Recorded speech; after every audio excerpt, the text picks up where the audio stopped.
Okay, so we're going to look at the connection between the discriminant of a quadratic equation and its graph.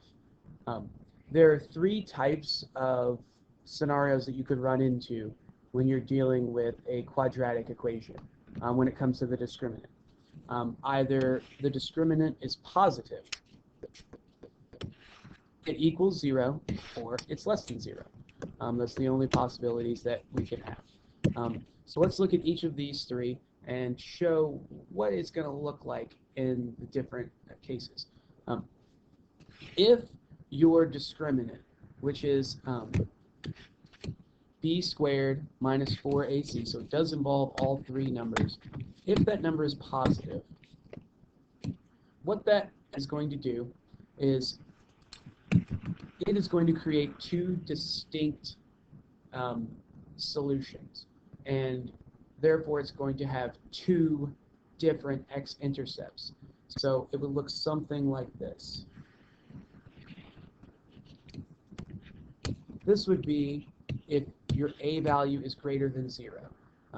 It's kind of like, think of it like a normal parabola.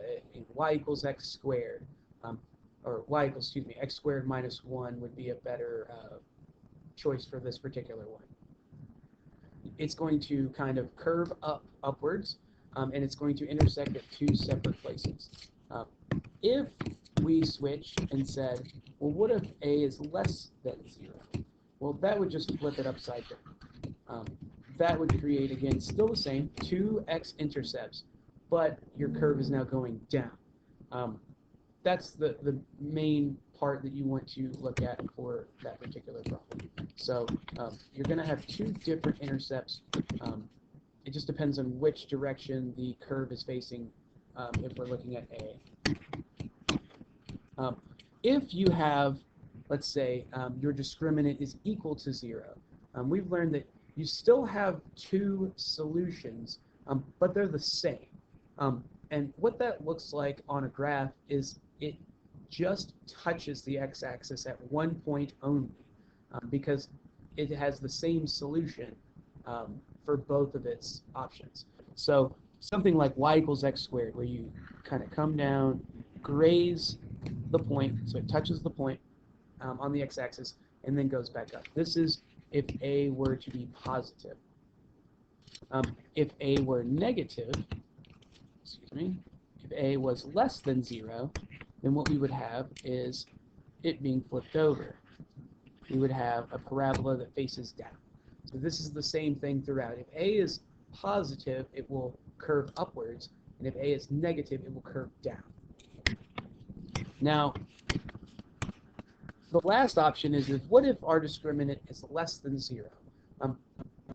In this case, because in the quadratic formula we are taking the square root of it, there are no solutions, there's no real numbers that come out of taking the square root of a negative number. You end up with complex numbers with an imaginary component. They don't actually touch the x-axis at all. So if you have a to be greater than 0, you have a curve something like this, where it looks the same as the other ones. It just does not ever make contact with the x-axis at all. You still have two solutions, but they're complex solutions with an imaginary component. So no real numbers. This is where you see I come into play. And if a happened to be less than 0, then you have a curve that not only faces down, but also still does not touch the x-axis. So you have, again, two solutions.